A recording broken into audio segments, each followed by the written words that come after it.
What's good, everybody? Welcome to Bowler's Paradise. My name is Ben. I'm a USBC Silver Certified Coach, and today we are taking a look at the new Subzero Forge from Motiv. Before we fire this one up, though, be sure you subscribe to the channel.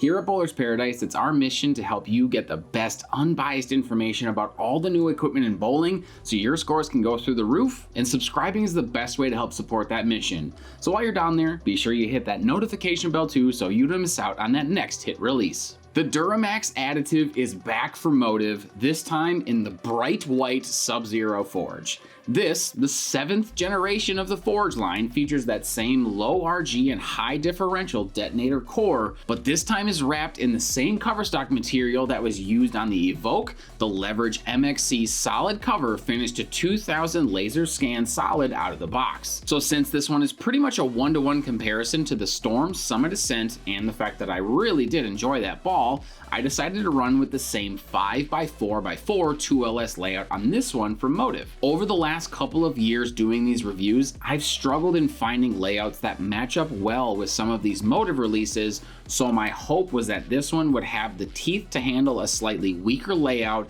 and focus its energy in continuing through the pins really well. And on the lanes, when I think of a benchmark type of shape, this is exactly what I am looking for.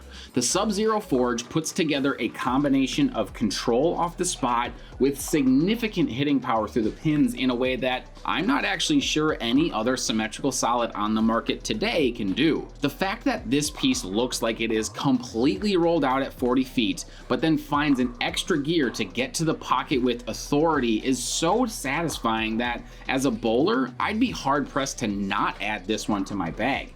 But my favorite part about throwing this one was how well the surface held up during these test shots. At no point did the cover look like it was shining up, and even better, it still feels and looks the same as it did straight out of the box. Shout out to Motiv in integrating this Duramax technology, as the performance that goes with it seems like a huge advantage for their equipment as oil volumes and viscosities continue to increase. Now, on the list of downsides, this one does seem like it's going to need an above average rev rate to do the right thing consistently. Being that I'm a rev dominant bowler, that weakness doesn't really shine through in these shots, but because of how close this one gets to rolling out, if you don't have enough hand to keep this one from stopping at 40 feet, you'll likely end up trapped on the cliff struggling to get the corners out consistently. So to offset that inherent weakness, I would recommend pairing this one with a nuclear forge as well as a black venom.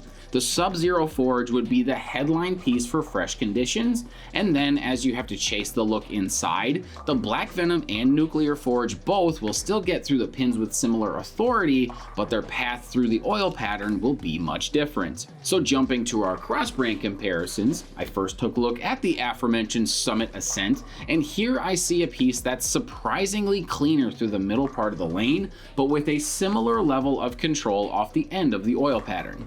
This difference comes down to cover strength, as R2S Solid is clearly weaker than the cover on the Forge, so bowlers with a lower ball speed are likely to match up a bit better with this one from Storm. Then I took a look at the Ebonite GB5, and here I see a piece that digs in a bit earlier than the Subzero Forge, but exits its hook phase in a very similar way.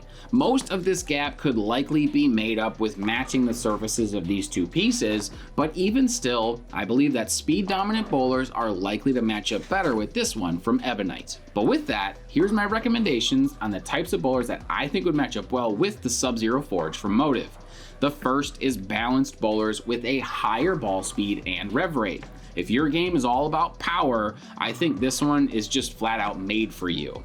Once I got into the heart of the lane, I was able to manipulate this one pretty easily, but I was forced further inside than I had hoped. So those with a greater ball speed will have a wider range of options to get to the pocket while still retaining a ton of hitting power. The second recommendation is for bowlers seeking a true benchmark option. I'll go out on a limb with this one and say I think this Subzero Forge has the possibility to be the best benchmark piece on the market. So bowlers of all types and styles are sure to find something that works well with this one. I don't know if I would personally trust a pin down layout on it, but if you're looking for that piece that's the first one out of your bag every time, the Subzero Forge might be the one for you. The all-new Subzero forge from Motiv is likely to be a staple in their lineup for quite some time, and with performance like this, could be what you need to finish your competition. And you can pick this up today and much more at bowlersparadise.com. Be sure to use the discount code YouTube at checkout for free shipping. Thank you to my friend Ryan Shafransky for the drilling of this piece, and to Dale's Weston Lanes for letting us film this video. If you haven't yet, smash that like button, subscribe to the channel, hit that notification bell for more ball and product reviews. But as always, remember you guys, having the right ball in your hands, now that's a bowler's paradise. Peace.